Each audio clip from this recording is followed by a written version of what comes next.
Betting ಉದ್ಯಮ ಇಡೀ ದೇಶವನ್ನೇ ಬೆಚ್ಚಿ ಬೀಳಿಸಿದೆ. ಅದರಲ್ಲೂ ಕಾಂಗ್ರೆಸ್ ಶಾಸಕ ವೀರೇಂದ್ರ ಪಪ್ಪಿಯ ಕೋಟಿ ಕೋಟಿ ಬೆಲೆಯ ಸಾಮ್ರಾಜ್ಯವನ್ನ ಕಂಡು ಇಡಿ ಕೂಡ ದಂಗಾಗಿದೆ. ಇದೀಗ ಮತ್ತೊಂದು ಸ್ಫೋಟಕ ರಹಸ್ಯವನ್ನ ಇಡಿ ಭೇದಿಸಿದೆ. ಅದಕ್ಕೆ ಸಂಬಂಧಪಟ್ಟಂತಹ ಡೀಟೇಲ್ಸ್ ಇದೆ, ನೋಡ್ಕೊ ಬನ್ನಿ.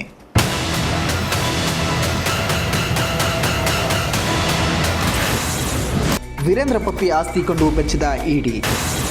ಬರೋಬ್ಬರಿ 40 ಕೆಜಿ ಬಂಗಾರ seize. Casino business online offline betting ಪ್ರಕರಣದಲ್ಲೇ ಕಾಂಗ್ರೆಸ್ ಶಾಸಕ ಉದ್ಯಮಿ ವೀರೇಂದ್ರ ಪಪ್ಪಿಯ ಸಾಮ್ರಾಜ್ಯ ಕಂಡು ಇಡಿ ಶಾಕ್ ಆಗಿದೆ. ಇದೀಗ 2 ಬ್ಯಾಂಕ್ ಲಾಕರ್ನಲ್ಲಿದ್ದ 50 ಕೋಟಿ ರೂಪಾಯಿ ಮೌಲ್ಯದ 40 ಕೆಜಿ ಚಿನ್ನವನ್ನು ಸೀಸ್ ಮಾಡಿದ್ದಾರೆ.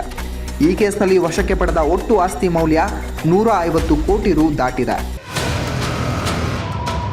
ಅಕ್ರಮ ಆನ್ಲೈನ್ ಮತ್ತು ಆಫ್ಲೈನ್ ಬೆಟ್ಟಿಂಗ್ ಅಕ್ರಮ ಹಣ ವರ್ಗಾವಣೆ ಪ್ರಕರಣದ ದುರ್ಗಾದ ಶಾಸಕನಿಗೆ ಇಡಿ ಅಧಿಕಾರಿಗಳು ಬೆಂಡೆತ್ತುತ್ತಾ ಇದ್ದಾರೆ. ಬಂಧಿತ ಶಾಸಕ ಕೆಸಿಎ ವೀರೇಂದ್ರ ಪಪ್ಪಿಗೆ ಇಡಿ ಅಧಿಕಾರಿಗಳು ಮತ್ತೊಂದು ಆಘಾತವನ್ನು ನೀಡಿದ್ದಾರೆ. ಪಪ್ಪಿಗೆ ಸೇರಿದ ಬ್ಯಾಂಕ್ ಲಾಕರ್ಗಳಿಂದ 50 ಕೋಟಿ ರೂಪಾಯಿ ಮೌಲ್ಯದ 40 ಕೆಜಿ ಚಿನ್ನಾಭರಣವನ್ನು ಜಪ್ತಿ ಮಾಡಿದ್ದಾರೆ. ಚಿತ್ರದುರ್ಗ ವಿಧಾನಸಭಾ ಕ್ಷೇತ್ರದ ಶಾಸಕ ಕೆಸಿಎ ವೀರೇಂದ್ರ ಪಪ್ಪಿಯನ್ನು ಆಗಸ್ಟ್ ತಿಂಗಳು ಸಿಕ್ಕಿಂನ ಗ್ಯಾಂಗ್ಟಕ್ನಲ್ಲಿ ಬಂಧಿಸಲಾಗಿತ್ತು.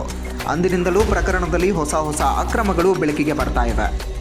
ನಿನ್ನೆ 4ನೇ ಬಾರಿಗೆ ಚಳ್ಳಕೆರೆ ಪಟ್ಟಣದಲ್ಲಿ ಇಡಿ ಅಧಿಕಾರಿಗಳು ಶೋಧವನ್ನು ನಡೆಸಿದ್ದಾರೆ. ಈ ವೇಳೆ ಬೃಹತ್ ಬೇಟೆ ಆಡಿ ಮುಗಿಸಿದ್ದಂತಹ ಇಡಿಗೆ ಎಲ್ಡೊರಾಡೋ ಬಂಗಾರವೇ ಸಿಕ್ಕಿದೆ. ಚಳ್ಳಕೆರೆ ಬ್ಯಾಂಕ್ನಲ್ಲಿದ್ದಂತಹ 2 ಲಾಕರ್ನಲ್ಲಿ ಗೋಲ್ಡ್ ಸೀಸ್ ಮಾಡಲಾಗಿದೆ. 50 ಕೋಟಿ 33 ಲಕ್ಷ ಮೌಲ್ಯದ ಗೋಲ್ಡ್ ಸೀಸ್ ಮಾಡಲಾಗಿದ್ದು, ಒಟ್ಟು 40 ಕೆಜಿ ತೂಕದ 24 ಕ್ಯಾರೆಟ್ ಚಿನ್ನದ ಬಿಸ್ಕೆಟ್ಗಳು ಸಿಕ್ಕಿವೆ. ಇದಕ್ಕೂ ಮೊದಲು 21 ಕೆಜಿ ಚಿನ್ನದ ಗಟ್ಟಿಯನ್ನು ಇಡಿ ವಶಕ್ಕೆ ಪಡೆದಿತ್ತು. ಚಿನ್ನ, ಬೆಳ್ಳಿ, ಬ್ಯಾಂಕ್ ಖಾತೆಗಳು, ದುಬಾರಿ ವಾಹನಗಳು ಎಲ್ಲದರ ರೂಪದಲ್ಲಿಯೂ 103 ಕೋಟಿ ಮೌಲ್ಯದ ಆಸ್ತಿ ಪತ್ತೆಯಾಗಿದೆ. ಬೆಟ್ಟಿಂಗ್ ವಹಿವಾಟಿನಿಂದಲೇ ಅಂದಾಜು 2,000 ಕೋಟಿಗೂ ಹೆಚ್ಚು ಗಳಿಕೆಯನ್ನು ಮಾಡಿದ್ದಾರಂತೆ.